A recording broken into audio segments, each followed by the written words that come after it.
Welcome to the Emily the Mystic Show. You're about to walk through a portal that leads to all things mystical, magical, spiritual, and supernatural. I'm your host, Emily. I'm a spiritual mentor, an Akashic Records practitioner and teacher, an intuition development coach, and a galactic channeler. If you're an old soul on a self-discovery and healing journey, you are in the right place. We'll be diving in deep to some of my favorite mystical topics, including manifestation, past lives, the spirit world, energy, and so much more. Get ready to embrace your inner mystic and live your most authentic life possible. The portal is now open. Hello, everybody, and welcome to the Emily the Mystic Show. The portal has opened today to what is going to be such a high vibrational conversation. I cannot wait to get into it with my dear friend, Emily. Emily Flood is a Druidic High Priestess and the founder of Fitness Witchcraft, which helps witches to lose weight after trauma using depth psychology-aligned body energetics. Her clients lose weight, release chronic pain, binge eating, PTSD, and more, all while tapping into their spirit guides and magic. Welcome, Emily, to the show. Thank you so much for having me on. I love having another Emily. This is the first Yes. Emily guest, so this is just an exciting day, I have to say. And I also want to say, too, for the audience to know, Emily and I met during my fitness coaching days, and we have stayed in touch, which has been such a joy to be able to see both of our businesses take such cool spiritual turns. So I can't wait to get into our conversation about that. Yeah, absolutely. We both used to be basic bitch fitness coaches. I know. And look at us now. Whoa. Yeah. Where does life take us? Oh my gosh. So anyway, Emily, I would love if you could share with the listener what your astrology big three, your sun, moon, and rising are. Okay, so I am an Aquarius sun, a Cancer moon, and a Capricorn rising. Love it. Love love that combination. Such a powerful, just different elements. And yeah, that makes you so well balanced and grounded, which is amazing. And what is your human design type? I am a 4/6 generator. Fantastic. So what would you say that combination of different energy types, what does that mean to you? Man, this used to annoy me so much when I was looking at my human design because I think it's the 4 line that's really good at like your network and your people around you are supposed to help you. And I was someone who was like very isolated a year ago and like friendships weren't working out and no one wanted to help me and all of these things. And I didn't really vibe with like the fitness influencer community. And so I would look at that 4 line in my chart and just be like, this is stupid. It's not working. Except the more that I have leaned into my generator desires of having that witchy business, starting Fitness Witchcraft, the more that I have found and attracted aligned people who have opened up so many doors and like networks for me. And so leading into that 4 line has been interesting because I'm very much a little bit more of that 6y, like hermity vibe. Like I like being in my own energy, especially as someone who is spiritual and mystical. That's kind of where we get kind of powered up essentially. And so that's been interesting, but I know for sure being a generator, just being able to listen to what is a gut yes versus a gut no in my body, like hearing that really shifted a lot of things for me. That is such powerful advice for anyone listening who is a generator. And yeah, and I can say too, like, I just want to reflect back to you how powerful your energy is and how much I can see that you're building such an aligned community of amazing women out there who just, you are doing so much to be able to support them. And I think it's so interesting because people have this perception of us as spiritual influencers that, we are so good at creating the connections and creating the community. And it looks like that on the surface, right? Yeah. But then behind closed doors, we are so introverted. It's so easy for us to just want to hermit and hang out in our own energy. So I love that you've been seeing a lot of shifts in yourself and feeling more comfortable and confident putting yourself out there and creating those connections and those collaborations. So that's awesome. Yeah. The more I leaned into what my intuition was telling me that I wanted to do, the more women and people started reaching out to me. Yeah. Oh, and that too. Oh my gosh. So what else is bringing you joy in your life right now? You're gonna love this. So I recently moved to a new apartment in Austin, Texas. It's an absolute dream place. I live right next to trees and everything, but I also live 5 minutes away from a state park with a waterfall.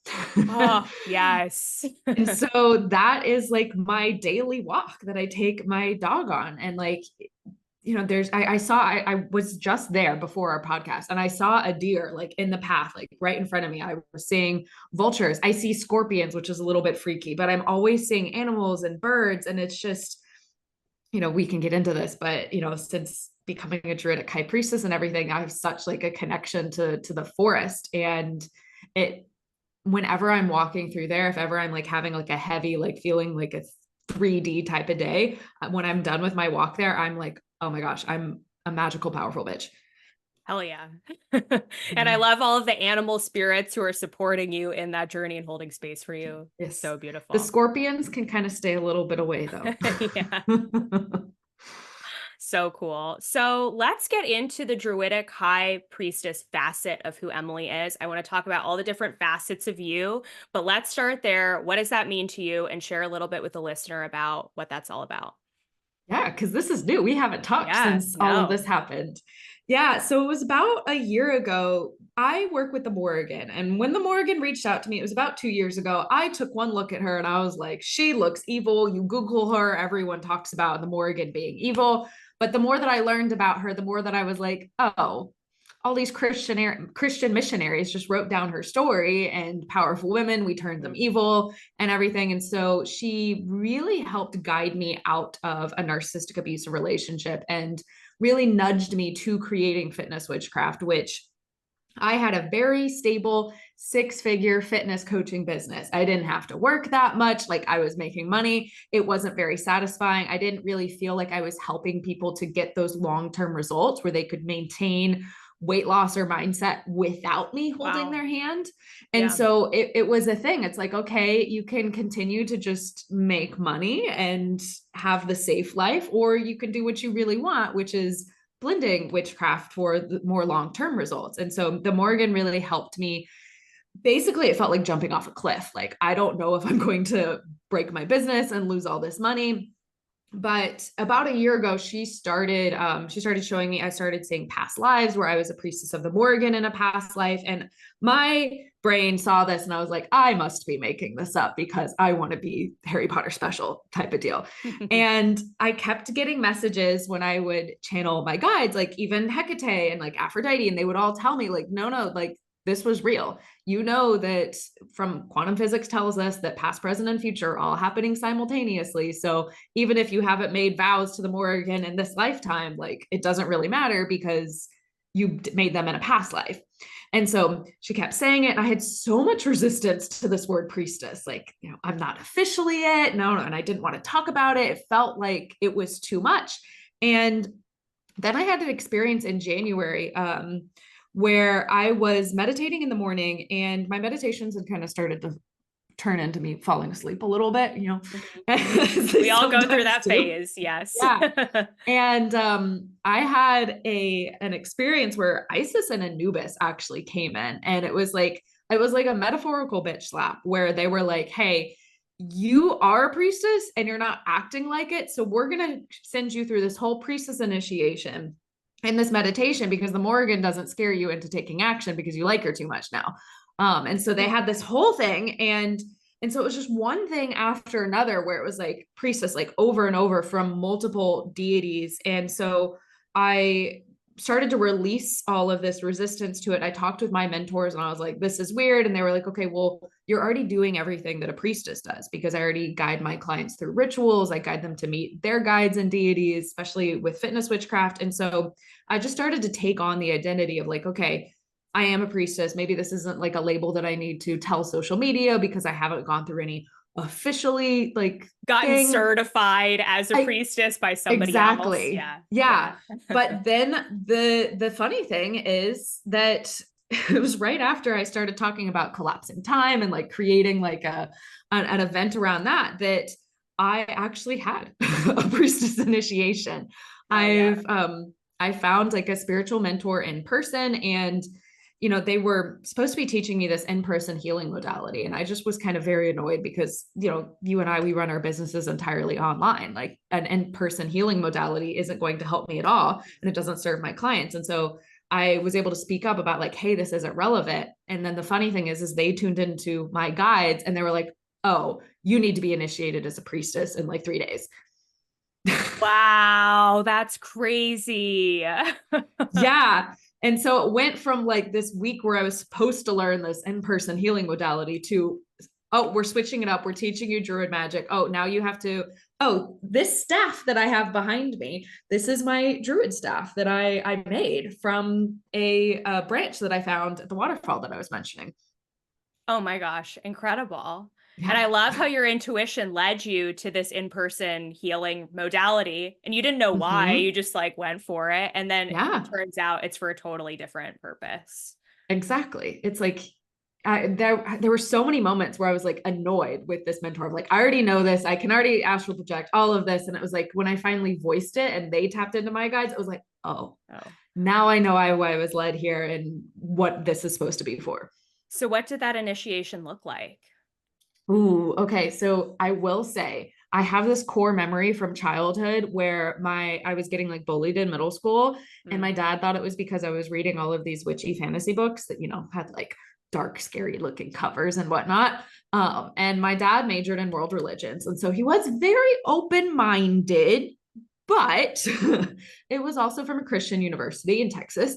And so he was really worried for me in that kind of dad-like way. And so he had this book on Wicca, and he opened up a page and like showed me a picture of all of these people tied up naked with hoods on and was like, this is what real witches are. And so that was something that really scared me off of witchcraft and spirituality, because I thought that I would have to be tied up and naked. The initiation though was not like that. And it was funny because it was so last minute. They were like, okay, do you have any robes? And I was like, well, I have a Slytherin Harry Potter robe. And they're like, great, you're going to wear that. And one of the mentors, she had a Celtic sword and like she used that for it. And then there was a portion where they asked, they were like, okay, do you want to have the hood on as like a metaphor for like coming out of the darkness? And like, do you want us to lead you, because there's a portion of it where they can tie your hands up and kind of like lead you through it. And so because I had that choice where it was like, okay, I didn't have to do that part, but when I was able to see like, okay, I see this from like the metaphorical, spiritual, like ceremonial side of things of being in the darkness, having that Slytherin robe hood on and like being led through that ritual was important for the ceremonial aspect, that I was able to like, okay, I consent to this. Thankfully, there was no nudity or anything. Yes. Amazing. And so is that a group that you're now part of in person? What does being a Druidic priestess mean now for your work, your journey, and what's unfolding for you right now? Yeah, it's very interesting in that, so I am a part of this really small group. It's secret-ish, society-ish, but not too much that I can't like talk about it. And also thankfully not so big that I would be worried about it being like a cult, Yeah. Yeah. And so I feel like a big part of like my priestess duty, so to speak, are already what I've been doing, like leading people through rituals with my business and more on that virtual side of things. I do think I have the opportunity to like lead full moon rituals with this little group here in person and such. But I think they're planning on moving sometime in the fall. So it's funny because it's like almost like they were just here to initiate me and teach me a couple things and then pop out. Wow. So incredible. What are you doing right now? What does your business look like? What are you helping your clients with? Just so the listener can kind of get to know you better and what Fitness Witchcraft is.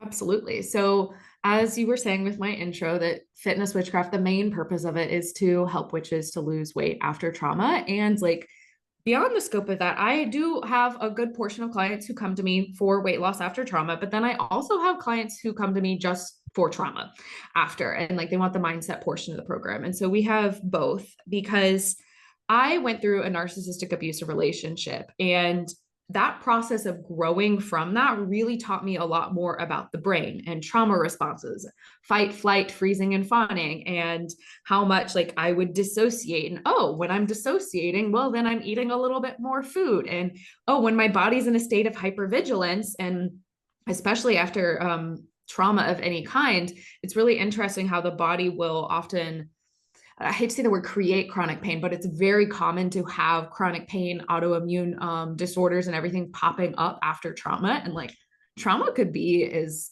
quote unquote little as bullying, like, and that the impact that it has on the body, we can't compare it. It's going to be different for everyone. And so a lot of what I do with Fitness Witchcraft is we dive really deep into nervous system regulation and creating, using energetics too, of course, but creating this energy of safety within the body so that, because every single craving, pain, illness, etc., is a way that your body's trying to communicate to you. And so when I have clients, they're coming in, they're like, I can't hear my guides. I can't hear this. I can't connect to spirit. And it's like, well, because it's like there's interference because your body is trying to give you all of these messages, is probably yelling at you at this point. Yeah. And so the more that you can create that safety in the body and hear and interpret your body's messages, then you're actually able to connect to guides. And then I do have clients work with guides in particular after trauma, because oftentimes they don't trust themselves for shit. Yeah. Especially if they also want to lose weight, they don't trust themselves around food. And so it's like, in a roundabout way, by teaching them how to trust their guides, they're trusting themselves because they're the one getting the message from their guides. And so it's kind of a loophole way of helping them to trust themselves and their own intuition again, even after trauma. Oh my gosh. And I feel like that is one of the core things that we are here to help our clients with, is regaining that trust in self and also in the universe to be able to support you.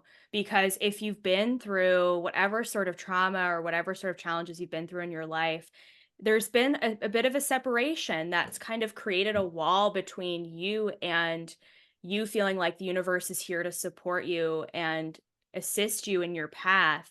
And when you can create that bridge, especially through learning how to connect with your spirit guide team, like what you said, it really creates this newfound sense of safety that you're not alone and that you do have, these powerful beings who are supporting you. Yeah. And I think the biggest thing for me is that, when I was in that abusive relationship, the Morrigan came in, right? I remember like getting out and like asking her, like, why didn't you tell me? Why didn't you warn me? And like her answer was, you wouldn't have believed me.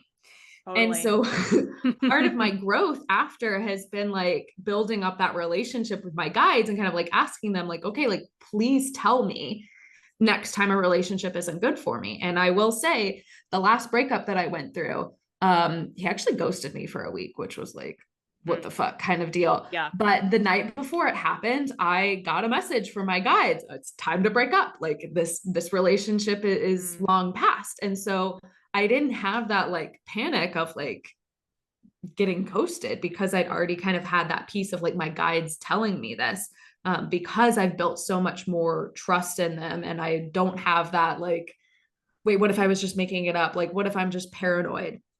Yeah, absolutely. And I feel like too, for anyone listening who is actively working with spirit guides and has had one of those moments where you're like, well, why didn't you tell me this? Or why didn't I know this? And then you blame your guides and you blame yourself and you're like, why wasn't I seeing it? And you get yourself all wrapped up in that. Because trust me, I've been there.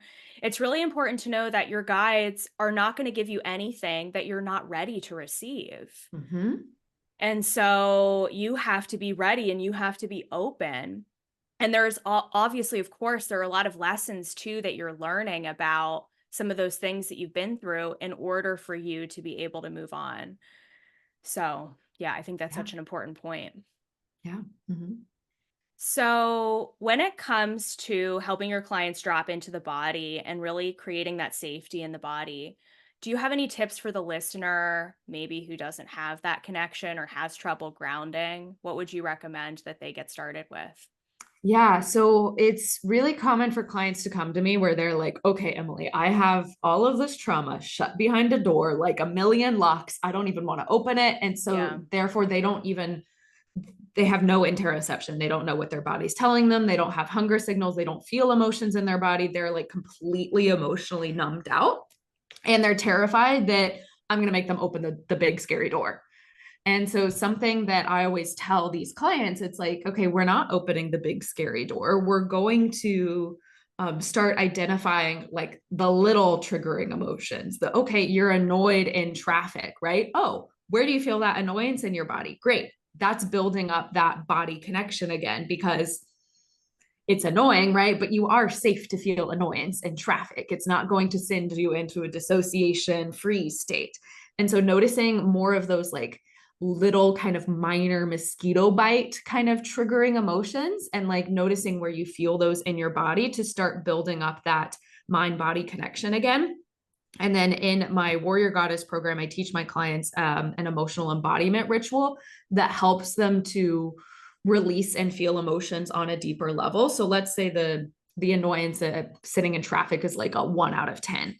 And so the more that you can teach your body that you are safe to feel that annoyance at a 1 out of 10, then the next time an annoyance comes up of like, maybe that's a little bit more triggering, like a friend cancels plans on you or something. That's something that's annoying, right? That's a 3 out of 10. If you've taught your body enough and helped essentially reprogrammed your subconscious mind to where you know that you can feel annoyance at a 1, when a 3 out of 10 annoyance comes up, then it's like you can stretch a little bit more, just like in the gym where you're building up your capacity.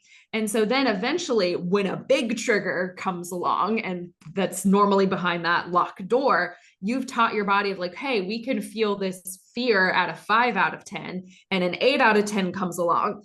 Okay, it's a little bit more of a sprint. Maybe you might dissociate and kind of go into trauma responses a bit, but it's not going to floor you or send you back into trauma responses, binge eating, old self-sabotage as long as it might have in the past. Wow. Yeah. And it's about building that resilience and the capacity to be able to handle it. Yeah. So interesting. I also really want to talk to you about food, because I know that's such a big part of what you do. And I do spend time with my one-on-one clients, helping them with their relationships with food, because especially for women, it's such an emotional thing. Yeah. So what does that look like for you with the work that you do with your clients? Let's talk about food. So your listeners are going to love this, because this is where the witchiness and the spirituality really helps. Because one of the beliefs that I share with my clients is that every single food serves us in one way and limits us in another. And I mean, you know this from your background, but too much kale is going to fuck up your digestion, just like too much chocolate isn't a great idea either. And so when you can kind of come into this food neutrality mindset of every single food serves us in one way and limits us in another, then we're not getting into this food morality of good food and bad food mindset. Because when we eat something that we feel like is bad, that's actually like our body is going to tense up, because we feel like we're doing something bad, and we're going to not only digest the food in a different way, but if we feel bad, that's going to activate shame and guilt, which then activates the amygdala portion of the brain, survival mode. And survival mode turns on fight, flight, freezing, and fawning.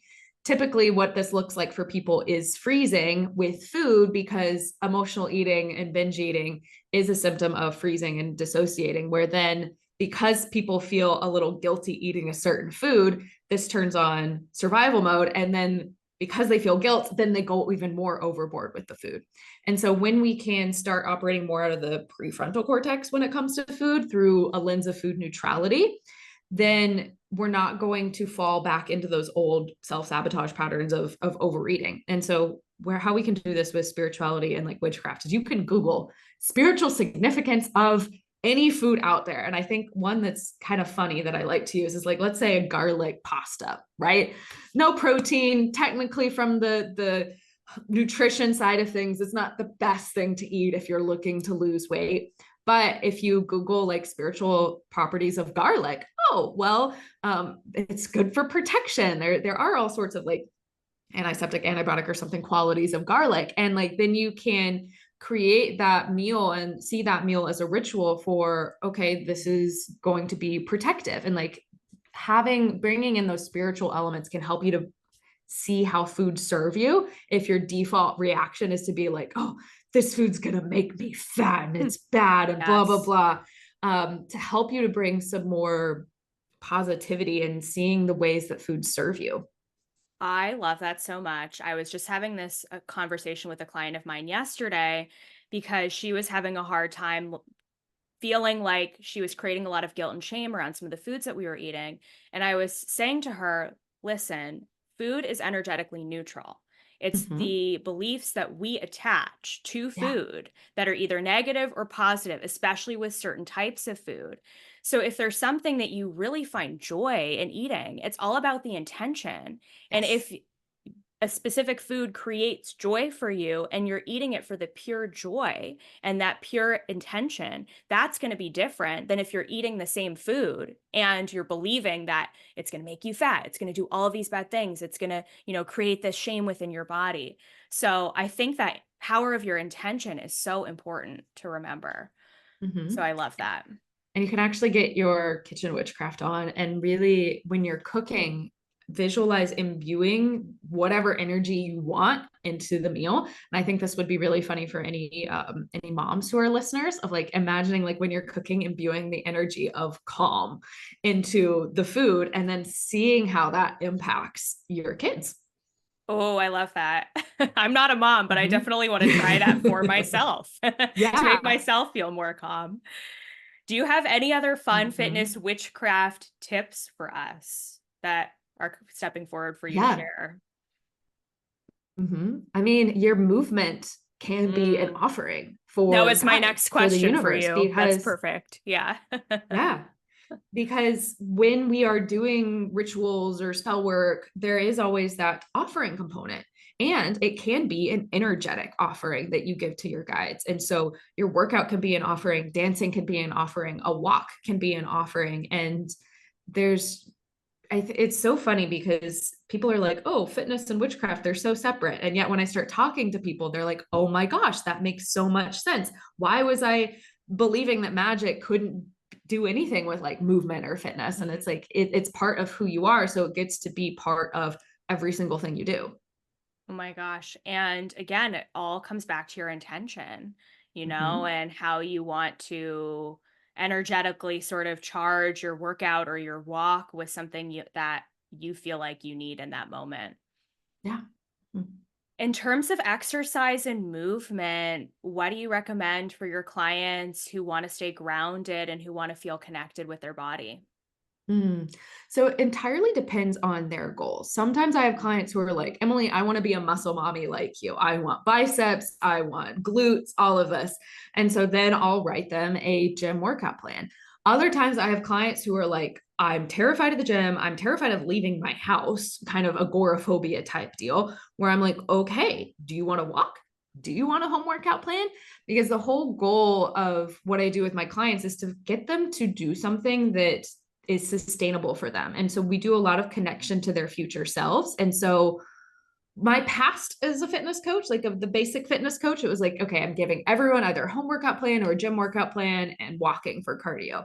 Except if that's not who your future self is, if your future self is a forest witch living in a cottage doing like, crafting, has a crafting business, then going to the gym might not really align with them. Mm-hmm. Maybe they're the type of person who the movement that they need that's going to align with their future self is walking, or maybe it's yoga.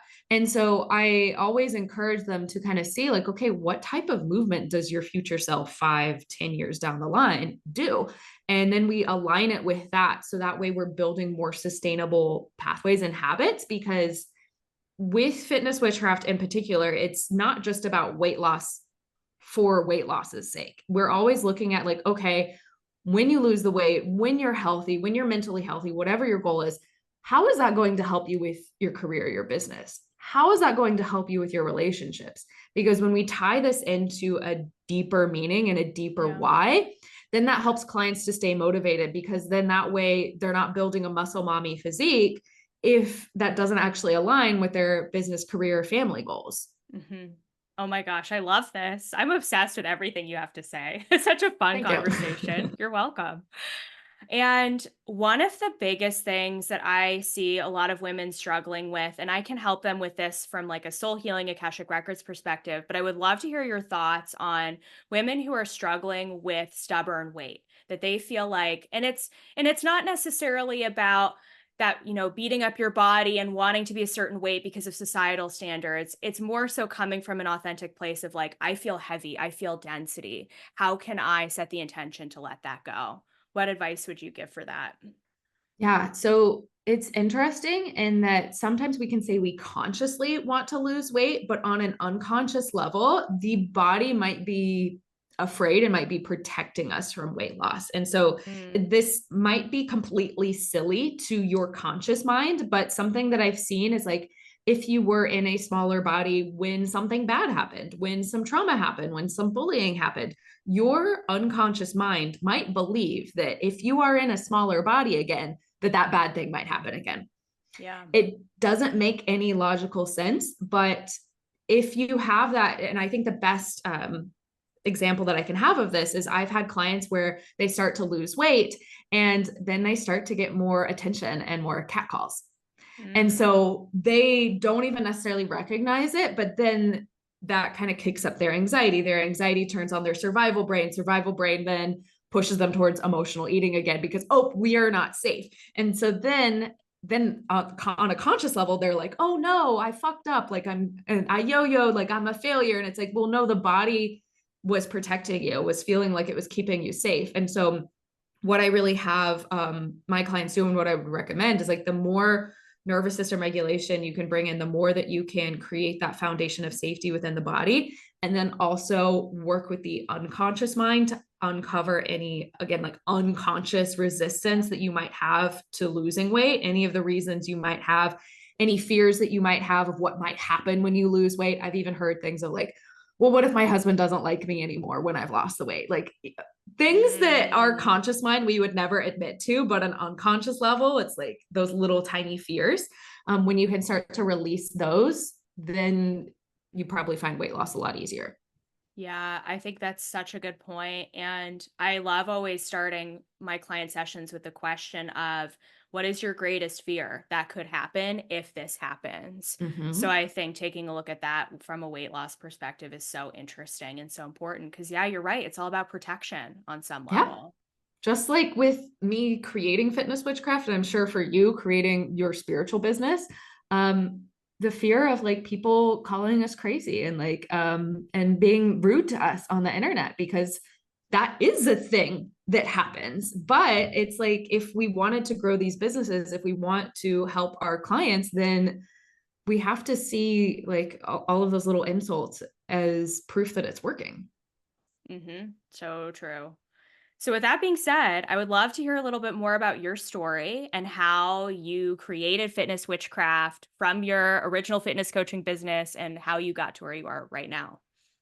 Yeah. And so originally my idea was just to create like a witchy mindset program because I had my one-on-one fitness clients where, they were checking in with me once a week and they were still going through the same self-sabotage patterns. And I couldn't figure out like why. And so the more that I researched, and actually going back a little further, witchcraft actually helped me to release binge eating. Because once I quit my 9-to-5 job, I like had all of this classic success, right? I'd quit my job, I had the business, I had the dog, and I kind of fell into a depressive hole. Like I got diagnosed with anxiety and depression. The antidepressants just made it worse. And when I started tapping into the thing that scared me most at the time, getting oracle cards, tarot cards, and like tapping into witchiness, which I was so scared of the word witch back then, so scared of judgment, that then I was able to, in a roundabout way, start trusting my body and start trusting my intuition again. And so I built this like mindset course with the intention of like, oh, this is going to help people to release binge eating. Now, the funny thing is, it was helping people to release binge eating, but because there was so much, when I learned about how trauma, even just like anxiety and distressing emotions, how that worked from a neuroscience perspective, I was helping clients to release fight, flight, freezing, and fawning in order to release binge eating. I had my clients' therapists start graduating them from therapy. therapists were telling my clients like, okay, you don't actually need this anymore. I had a therapist come through my program and be like, oh my gosh, I didn't learn any of this in school. This is fantastic. And again, like it was all like blowing my mind. And so Fitness Witchcraft has really transformed because the more that I have been working with clients and the more clients that have come through, the more that I've realized like the body mirrors the mind and the mind mirrors the body. And so speaking of like chronic pain, right? Where this one gets a little like tricky to explain this in a way that doesn't upset people, because if you are in a state of hypervigilance after trauma, there's something called tension myoneural syndrome, where the autonomic nervous system, that controls blood vessels and the heart, if you reach a certain level of threshold with like, let's say an emotion like anger or anxiety, then the autonomic nervous system will actually constrict blood vessels and create real pain and injuries in the body. And so I always tell people it's not that it's in your head, but that what's in your mind actually has a direct impact on your body. And so again, through these tools, and how I found out this worked for clients was through just trial and error, because it had worked for me. But I did have clients coming to me after narcissistic abuse wanting to lose weight, who had like intense chest pain that doctors couldn't identify, that doctors couldn't figure out what was wrong. And then going through the program, they were able to release it just by creating this foundation of safety in their body. I had clients with diagnosed fibromyalgia where nothing was helping come through and release pain. Like clients aren't going to chiropractors anymore.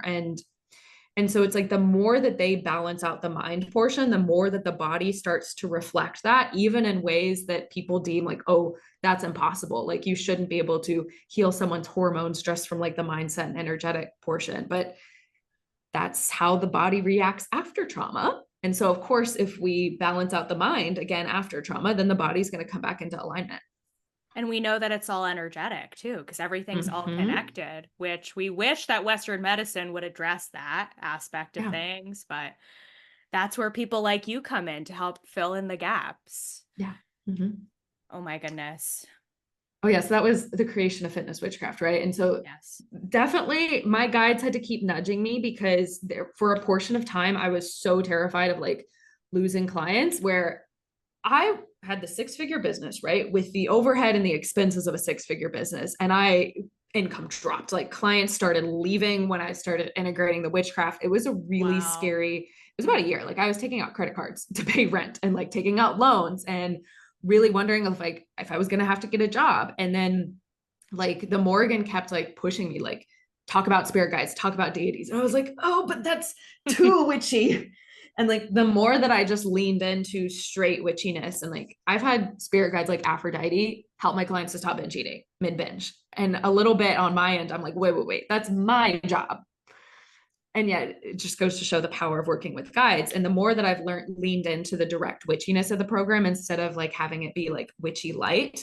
I mean, Fitness Witchcraft has absolutely exploded this year. I've got articles published. 23 people have already joined since January. It's a whole movement now. That's magical. Oh my gosh. Yeah. And also too, for you as a business owner, being able to call forward clients that are so much more aligned to your energy now is, for us, it's just such a joy. It's such a treat to be able to work with people who, are aligned vibrationally to the place that we're in as well. Yeah. Because the old clients, they didn't want to hear it. Yeah. One of the things I know you work a lot with are teaching your clients how to connect with spirit guides and deities. I feel like that's something that a lot of people would love help with, and learning how to discern that connection. So do you have any tips for someone who wants to maybe start working with a specific deity, or would love to be open to facilitating that connection? Yes. So I will say, because, on TikTok and everything, everyone's concerned of like, okay, I feel like the Morrigan's reaching out, but I don't want to presume. And like, I'm worried and like, blah, blah, blah. It's like, if you have an intuitive nudge towards a deity, if you want to work with a deity, you can absolutely go for it. You don't need to. I feel like so many witch books out there just make working with guides and deities seem like difficult, or they're going to smite you if you do something wrong. So true.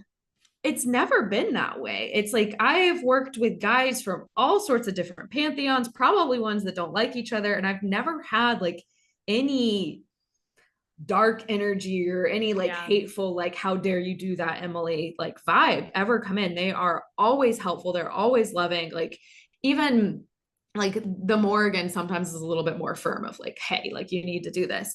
But it started by like building a relationship. If you're interested in working with a guide or a deity, just, and something that's really helped me in the realm of witchcraft is like learning just how important imagination is for magic and spirituality. And that doesn't mean that it's not real, but when you are building up things like your clairs and psychic senses, like it feels like you're using your imagination, but that doesn't mean that it's wrong. And so have conversations with them, even if you feel like it's one-sided, because then you're tapping into that part of your brain where the more that you build that up, the more that you will be able to receive those messages. And then what I do with my clients, and especially I've got a course on spirit guides as well, is I lead them through shamanic journeys. And so I'll lead them on a shamanic journey to find their power animal, to find a guide or a deity. And that has been the number one way where like a foolproof, like, okay, I need to talk to the Morrigan face to face, or Hecate, or Aphrodite. I'll go on a shamanic journey, which is a type of meditation, to speak with them more directly to receive those answers. Yes, that's one of my favorite things to do. I love that. And yeah, I feel like it's such a big misconception out there that you have to wait and wait for this guide or deity to approach you first. Mm-hmm. And if you're doing that, you're probably going to be waiting a long time because most of us are super busy and we likely are not making time for the meditation anyway.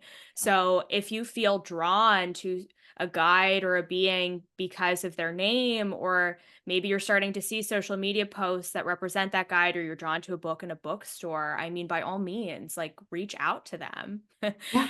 So I love that advice. Yeah, because you're saying it for a reason. You have a desire to work with them for a reason, because your desires are part of your intuition too. Absolutely. And what are some cool things, Emily, that you have manifested recently? Like, what is life looking like for you? I would love to learn more about that. Oh my gosh. I mean, my business has made double the money than it did last year. So cool. And this is Hell yeah. June. So that has been like a lot of manifesting that has made me like kind of look around my life, kind of being like, is this real? This doesn't feel real.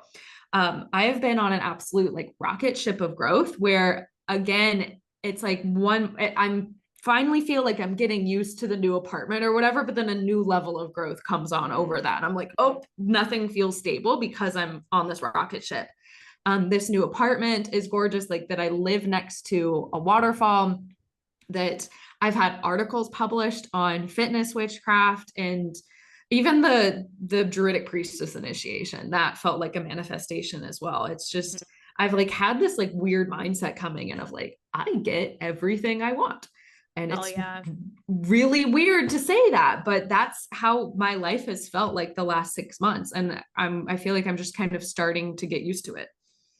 So amazing. And just really speaks to you following your intuition and those nudges, even when you were scared as heck and you didn't know what it was going to look like in your business and how it was going to fall into place. And yeah, there's going to be that death and rebirth process that's extremely uncomfortable, but Oh, yeah. also it's leading you to a place that's really amazing. So I'm so happy for you. Thank you. Yeah. And what do you have going on in your business right now that you would love to share with the audience? Offerings? What would you like to tell them about? Mid-July, actually, there's going to be a summer fitness witchcraft challenge. There might be a new name by the time it's announced, but it's going to be we're going to be doing rituals with water and walking. And so you don't need to go to the gym. There's not going to be a nutrition component. You don't need to worry about your food or calories or anything, but we are going to be building in rituals and going over some different laws of the universe and like principles of hermetics on those walks and with those water rituals. So if you want to get a taste of fitness witchcraft, then that challenge will be starting mid-July. Oh my gosh, I might have to participate in that. That sounds so fun. Yeah. So cool and exciting. And where can people find you? So you can find me on Instagram or TikTok at myogifit. So emyogi_fit. And then I have a Facebook community called Fitness Tips for Witches as well. And there's a whole bunch of free trainings in there. And then my website is called emilyflood.com. Perfect. And of course, Emily, we have to ask the question, what does being a mystic mean to you? I love this question. Being a mystic, what that means to me is that you are tapped into that bigger energy than you. You're tapped into the universe, you're tapped into guides, the collective, whatever you want to call it. And I love this metaphor that like you are a weaver of the web. Like if we consider energy and everything around us to be a web that we can manipulate, that we can create with all of the things that we want to manifest, being a mystic is being someone who recognizes that they do have control, that their thoughts, their energy, their feelings cause manifestations to come in. And like you can use your energy to weave that net, to weave the web that you want. By working with energy. Such a good answer. We love it. And what are some tips for the audience for living a more mystical life? Just you can literally make everything magical. I feel like when I was getting started with witchcraft and spirituality, I was trying to find like the perfect spell and and all the witch books that I got were basically recipe books where they had all these spells in them. And I was like, I don't know what to do with any of this. And something that really helped me when I was thinking of making like offerings to guides and getting paranoid about it is like, I just do simple offerings of water, and I have rose petals that I get from witchy shops, and it's water and rose petals. And that is my offering. And that makes it really simple. So I don't have to get paranoid of like, what am I offering to Hecate versus the Morrigan versus Danu? And that also helped me to bring some magic and some intentionality in, just with like that little daily offering of water and rose petals, and kind of not making it quite so complicated that all the TikTok and like book witches out there make it seem. And one more way, I mean, you can make your walks like a meditation, and like you can actually ask the universe of like, hey, like, please send me signs. Please tell me what I need to know. And if you see a cardinal out on your walk, then you go home and you Google it, spiritual significance of cardinals. You see some butterflies, you go home and you Google it, spiritual significance of butterflies. And just when you're on that walk, like looking for signs. And the more that you open up your mind to even like letting it be playful, letting it be a game, and then seeing what signs come in and then starting to trust that. Oh, yes, 100%. Such a good piece of guidance. And I love what you shared about offerings. I mean, that is something that can really be overcomplicated. And so I love how you make all of this so easy and simple for people who are busy. Yeah. So thank you for sharing your wisdom with us today. Is there anything else that we didn't touch on that you feel called to share, or anything else that's coming forward for you right now? Yes, I will say that everyone who comes into my programs has this bit of doubt of like, am I magical? Am I spiritual? And I went through this phase too, where I had this doubt, like, I don't think I can be a priestess. I don't think I'm that magical. I don't think I'm that powerful. And I was always looking to external sources, different mentors, different guides who they would tell me, Emily, you are powerful. And I would be like, oh, maybe you're just saying that. And the thing that I really want to leave your listeners with, that I always say at the end of every one of my podcasts too, is that you are so much more powerful and magical than you know. And I've had clients who did not believe that they could ever do anything come in, start working with guides, have Persephone give them form feedback on their workouts, like blowing their minds, like never in a million years believing that was even possible for them.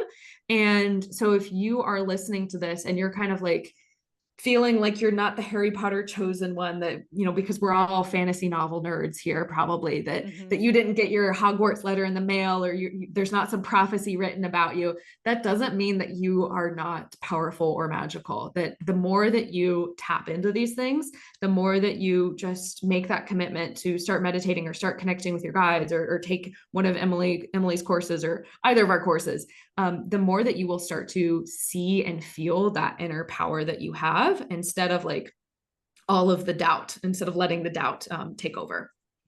Oh my gosh, what a perfect way to end this episode. I feel like we all needed to hear that. And also to remind yourself, too, whenever you are having those magical moments in your day to day life, you're getting the signs, to remind yourself that this is real, this is Yes. happening. Yes. You're not Like, crazy, you're not making it up.